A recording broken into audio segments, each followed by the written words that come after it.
Hay cosas en Michoacán que no deberían ser despertadas. Lo aprendí demasiado tarde. Aún puedo escuchar esa voz, mi voz, llamándome desde el fondo del pozo. Pero no era un simple eco. No, era algo que nunca debí tocar, algo que lleva décadas atrapado, esperando. Crecí en un pequeño rancho en Michoacán, cerca de un pueblo olvidado llamado San Esteban. Rodeado por montañas y bosques densos, el lugar tenía algo especial, algo que siempre sentí pero nunca entendí de niño. La gente del pueblo vivía con historias de brujas, luces en el cerro y, sobre todo, del pozo del rancho de mi abuelo. Ese pozo era un punto de conversación constante, pero no de forma alegre. Siempre había advertencias. Nunca te acerques al pozo después de la medianoche. Ese pozo no solo guarda agua. Mi abuelo era un hombre serio, con pocas palabras. Sus manos endurecidas por el trabajo en la tierra temblaban ligeramente cada vez que alguien mencionaba el pozo. Ese pozo tiene memoria, me decía. Nunca daba explicaciones. Pero yo, con mis 16 años, no creía en esas cosas. Las veía como cuentos para niños o advertencias exageradas para que no fuéramos al lugar y nos metiéramos en problemas. Hasta que decidí desafiar las historias. Era una noche sin luna, y el rancho estaba sumido en el silencio absoluto, roto solo por el viento que se colaba entre las tejas de las casas de adobe. Armado con una linterna y una piedra que encontré en el camino, fui al pozo. El camino, que durante el día era familiar, se sentía extraño en la oscuridad.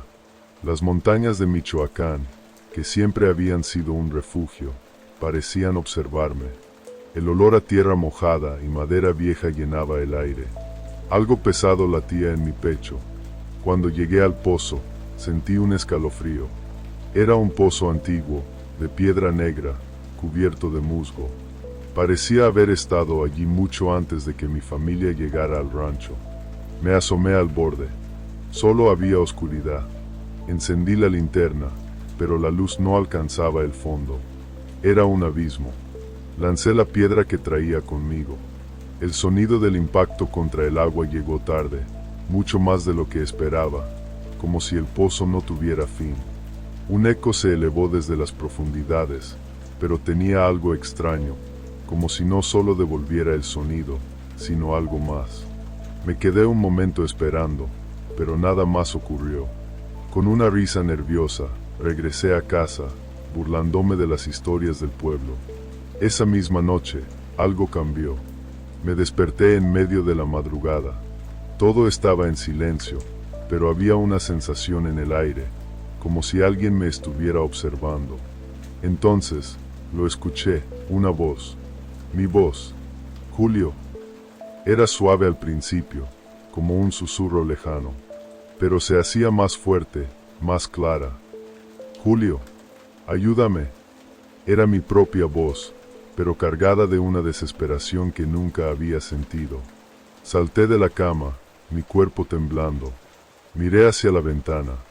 El pozo estaba allí, inmóvil, bajo la luz pálida de las estrellas. Pero la voz seguía, como si viniera desde el fondo de mi mente. Al día siguiente, intenté olvidar lo ocurrido. Lo atribuí a un sueño. Pero las noches siguientes fueron peores.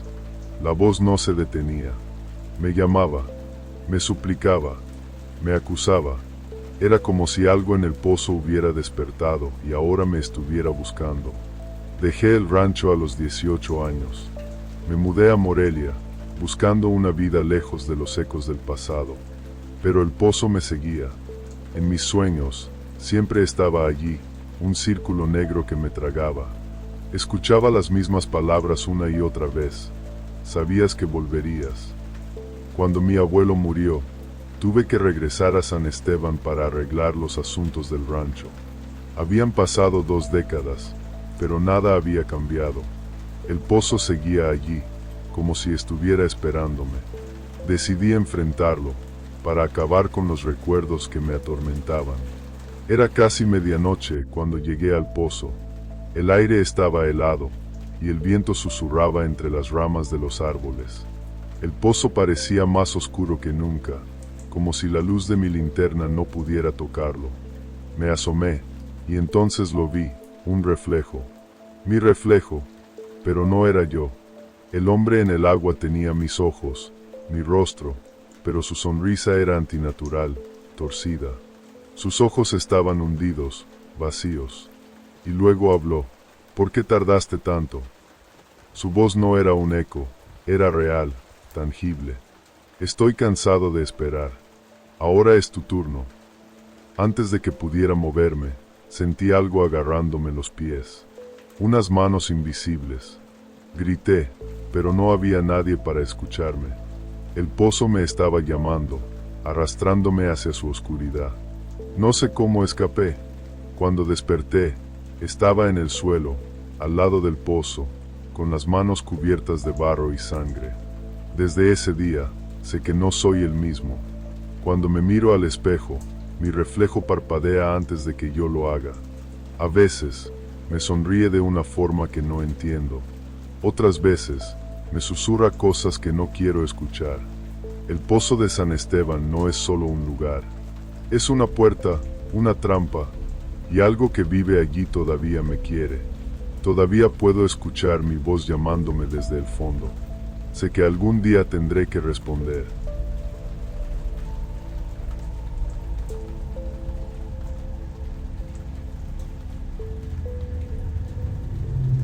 A veces, el peligro no necesita esconderse.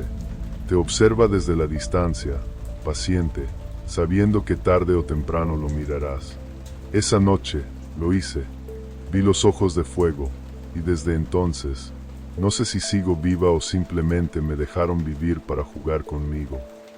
Siempre me consideré una persona racional.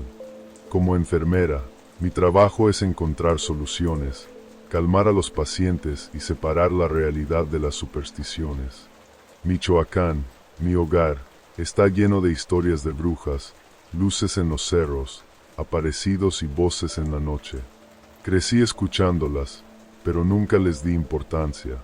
Pero esa noche, algo cambió. Trabajo en el Hospital General de Zitácuaro, una pequeña comunidad rodeada de montañas y bosque. Mi turno nocturno era rutinario. Pacientes ancianos murmurando sus miedos y delirios, niños que lloraban en la sala de emergencias, y los inevitables minutos de silencio que se sienten más pesados después de la medianoche. Esa noche no fue diferente, al menos al principio. Doña Rosa, una paciente de 83 años, era una mujer conocida por su sabiduría y, según algunos, por sus dones. Estaba internada por una neumonía, pero siempre encontraba la energía para hablar de cosas que parecían más importantes para ella. Esa noche, mientras ajustaba su suero, me miró fijamente con sus ojos cansados, pero intensos, y me dijo: «Niña, no regreses sola hoy. Hay fuego en los cerros esta noche». Sonreí, pensando que era una de sus divagaciones habituales. «No se preocupe, doña Rosa, llegaré bien a casa». Ella negó con la cabeza. «Ellas salen esta noche, y te están esperando». No pude evitar un escalofrío. Su tono era demasiado serio, como si supiera algo que yo no. El hospital cerró temprano debido a una falla en el sistema eléctrico, y no había transporte disponible. Todos los compañeros que vivían cerca ya se habían ido, y la ambulancia que a veces me llevaba a casa estaba averiada. No me quedó otra opción, tenía que caminar. La carretera que lleva a mi casa bordea las montañas y atraviesa una zona boscosa. Durante el día, el paisaje es hermoso, con árboles altos y el sonido de los pájaros. Pero esa noche, todo era diferente. El aire era denso, pesado. Los grillos, que siempre llenaban la noche con su canto, estaban en silencio. Solo se escuchaban mis pasos, resonando en el pavimento como si alguien más lo siguiera. Intenté mantenerme tranquila, pero después de unos minutos sentí algo, una presencia. Era como si alguien me estuviera mirando desde la oscuridad. Volteé varias veces, pero no vi nada. El calor comenzó a aumentar. Al principio, Pensé que era mi cansancio, pero pronto fue innegable. El aire se volvió sofocante, como si estuviera caminando hacia una hoguera invisible. Fue entonces cuando los vi por primera vez.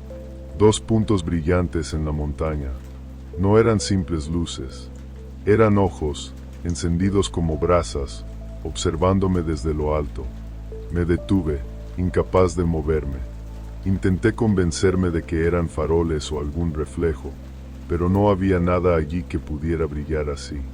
Los ojos estaban vivos, conscientes, y me estaban siguiendo. El calor se intensificó, como si esas miradas ardieran directamente en mi piel. Y entonces comenzaron las risas. Primero fueron suaves, casi imperceptibles. Luego, se convirtieron en carcajadas, agudas y burlonas. Provenían de todas partes, rebotando entre los árboles y resonando en mi cabeza. Intenté acelerar el paso, pero mis piernas se sentían pesadas. El camino parecía más largo de lo habitual, como si nunca fuera a llegar a casa. Los ojos descendían lentamente por la montaña, acercándose con cada paso. El calor era insoportable, y las risas se mezclaban con susurros que no lograba entender. De repente, sentí que algo me rozaba el hombro. Grité, girando sobre mí misma, pero no había nadie. Fue en ese momento que supe que no estaba sola. Ellas estaban allí. Corrí. Mis pies golpeaban el asfalto con desesperación, y cada vez que creía que estaba a salvo, escuchaba las risas más cerca. Sentía que algo respiraba en mi nuca, caliente y húmedo, como si estuvieran justo detrás de mí. Finalmente, vi la luz de mi casa. Me lancé hacia la puerta, cerrándola de golpe detrás de mí. Pero el alivio duró poco. Cuando miré por la ventana, ahí estaban. Los ojos ardían en la oscuridad como llamas eternas. Pude distinguir una figura alta, con un sombrero ancho que ocultaba su rostro, pero sabía que me estaba mirando, y luego desaparecieron. Pasé la noche en vela, temblando bajo las sábanas, pero el calor no se iba, como si una parte de esas miradas se hubiera quedado conmigo. Al día siguiente, traté de convencerme de que había sido mi imaginación, pero algo dentro de mí sabía que no. Desde entonces, cada vez que paso cerca de las montañas, siento esos ojos sobre mí. Algunas noches, en los reflejos de las ventanas del hospital, creo verlos. Otras veces, siento el calor y escucho las risas. Pero lo peor es cuando cierro los ojos, porque sé que, aunque no pueda verlos, ellos siguen viéndome, y no se irán hasta que me lleven con ellas. En Michoacán, las brujas no son solo cuentos, y los ojos de fuego no solo te miran, te eligen.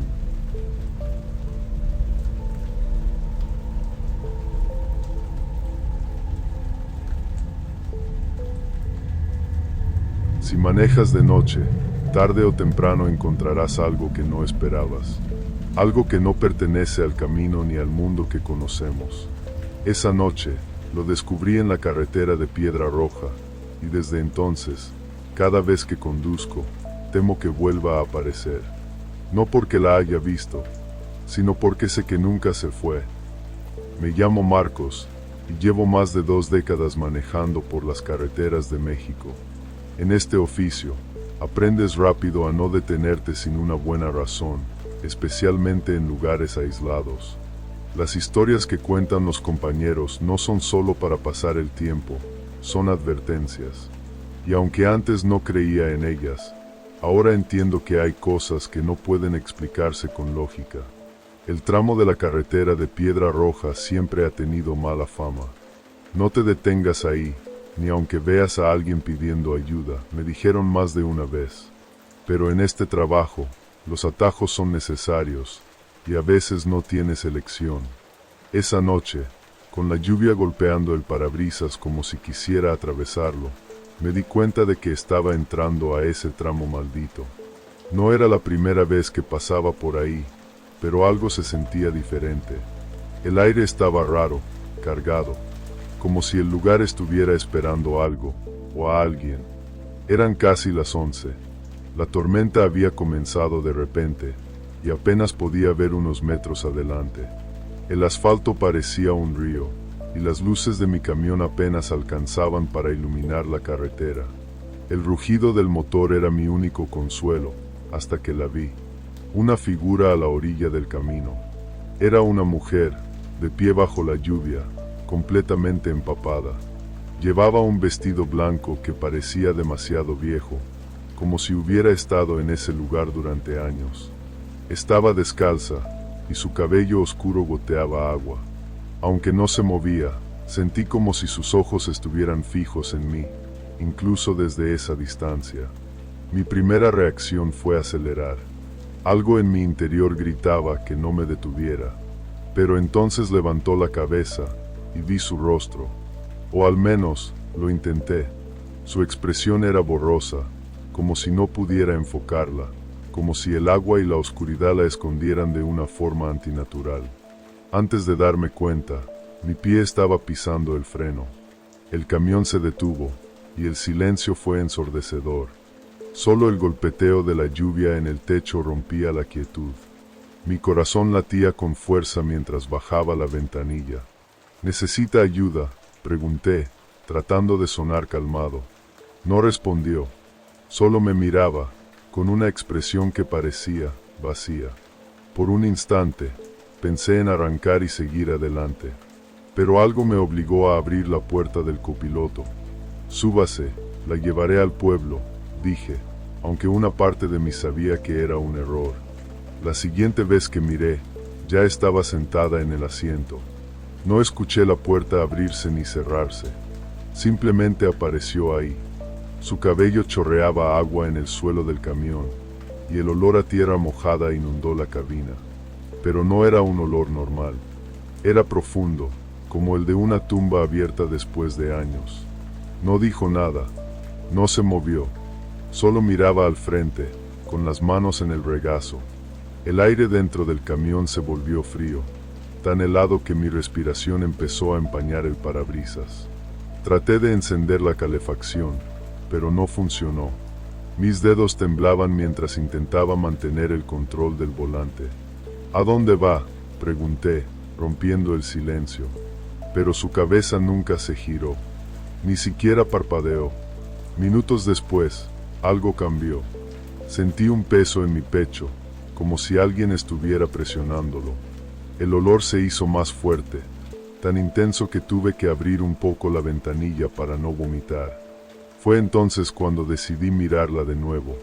No estaba. El asiento estaba vacío, pero el charco de agua seguía allí, junto con una marca oscura, como si algo húmedo y sucio hubiera dejado un rastro. Frené el camión de golpe y salí, buscando cualquier señal de que había saltado o bajado. Nada. El viento rugía, y la lluvia me empapó en segundos. Grité al vacío, sin saber si estaba llamándola o maldiciendo el momento en que me detuve. Entonces, lo escuché, un golpe en la ventanilla del copiloto. Miré hacia el camión, y allí estaba, de pie bajo la tormenta, mirándome desde afuera, con la cabeza inclinada y una sonrisa que no era humana. Su rostro ahora era claro, pálido, con ojos hundidos que parecían devorarme. Quise correr, pero mis piernas no respondían. Finalmente, arranqué el camión y aceleré sin mirar atrás. La carretera parecía interminable, y el olor seguía ahí, como si hubiera quedado atrapado en mi piel. Cuando llegué al próximo pueblo, me detuve en una gasolinera para recuperar el aliento. Bajé a revisar el asiento del copiloto, pero estaba completamente seco. Intenté convencerme de que había sido mi imaginación, hasta que noté algo en el parabrisas. Escrito con lodo y agua, decía: «No debiste detenerte». Desde esa noche, evito la carretera de piedra roja, pero hay noches en las que conduzco y siento ese olor familiar. En el retrovisor, creo ver una figura a la distancia, y aunque sé que no debería mirar, siempre lo hago, porque en esa carretera, una vez que te detienes, nunca estás realmente solo. En Michoacán, las carreteras no solo conectan pueblos, También conectan a los vivos con aquello que no descansa.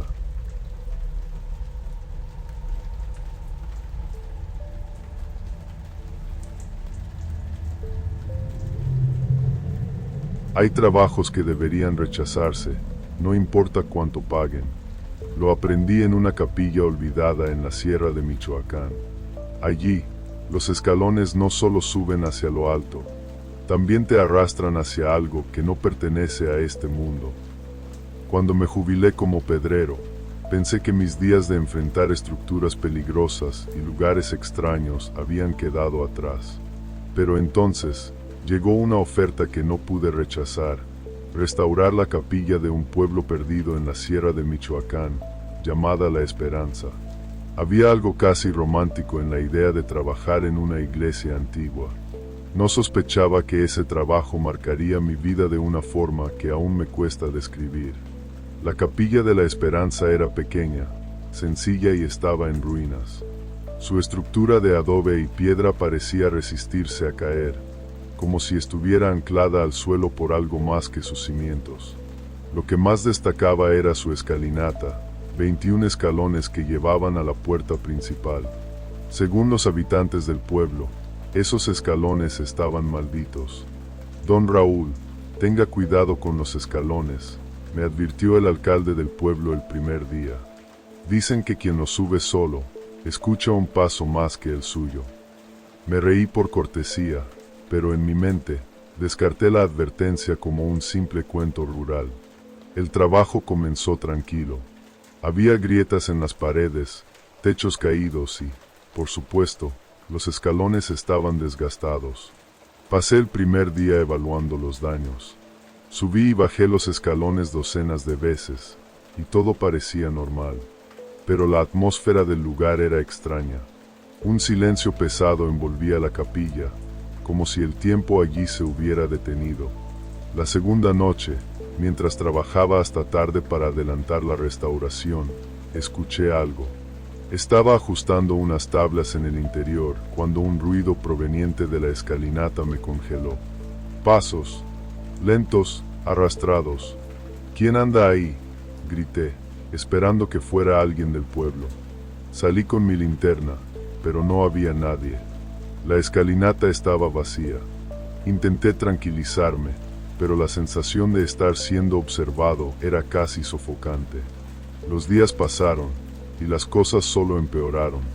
Comencé a escuchar pasos constantemente cuando estaba cerca de los escalones. Al principio, pensé que eran ruidos de la vieja estructura, pero no. Los pasos eran distintos, sincronizados con los míos, pero siempre uno más. Una noche, mientras barría los escalones antes de aplicar cemento, conté los pasos en voz alta para distraerme. 1, 2, 3. Al llegar al 21, escuché un último paso detrás de mí. Me giré de inmediato, pero no había nadie. Solo el eco de ese paso solitario, que parecía burlarse de mí. El miedo empezó a afectarme. Dormía mal y sentía que algo me seguía incluso fuera de la capilla. Una noche, después de un largo día de trabajo, decidí quedarme hasta tarde para terminar con los últimos retoques de los escalones. El pueblo estaba completamente oscuro, y la capilla era el único lugar con algo de luz. Mientras trabajaba, sentí un cambio en el aire. Era como si el espacio se hubiera encogido, como si las paredes me empujaran hacia la escalinata. Decidí enfrentar mi miedo. Me paré al pie de los escalones y, con una linterna en mano, comencé a subir, contando en voz alta. 1, 2, 3. Cada número resonaba en la noche como un eco profundo. Cuando llegué al escalón 21, algo pasó. Mi voz, que había sido firme, pronunció: 22. Me detuve en seco. Miré alrededor, pero no había nadie. Entonces lo sentí, una presencia detrás de mí. No quise voltear, pero el impulso fue más fuerte. Cuando lo hice, vi algo que jamás olvidaré. Una sombra estaba al pie de los escalones. Era alta, demasiado alta para ser humana, y su figura era como un agujero en la realidad, oscura y vacía. Sus pies estaban en el suelo, pero parecía inclinarse hacia mí, como si me estuviera midiendo. No tenía rostro, pero sabía que me estaba observando. Mis piernas temblaban y apenas podía respirar. Entonces, la sombra comenzó a moverse hacia mí, paso a paso, lenta pero inexorable. Retrocedí, casi tropezando, y corrí hacia el interior de la capilla. Cerré la puerta de golpe, pero no sirvió de nada. Los pasos continuaron, esta vez dentro de la capilla. Parecían resonar en las paredes, en el suelo, en mi cabeza. Me quedé inmóvil, rezando cualquier oración que recordaba, hasta que los pasos se detuvieron. Cuando reuní el valor suficiente para salir, ya amanecía. La capilla estaba silenciosa, pero los escalones parecían diferentes, más oscuros, como si hubieran absorbido algo de la noche anterior. Renuncié al trabajo ese mismo día. No expliqué nada al alcalde ni a los habitantes del pueblo. Solo quería salir de allí. Desde entonces, no he vuelto a trabajar en iglesias, ni siquiera pongo un pie en escalinatas largas. A veces, en mis sueños, estoy de nuevo en esos escalones, subiendo y contando en voz alta. Y siempre, llego al número 22. Los escalones de esa capilla no llevan al cielo, llevan a algo mucho más oscuro. Si te gustan los relatos de terror como este, forma parte de nuestra comunidad. Suscríbete al canal y activa las notificaciones, porque tenemos videos nuevos y aterradores todos los días. No te pierdas ni un solo detalle de estas historias oscuras.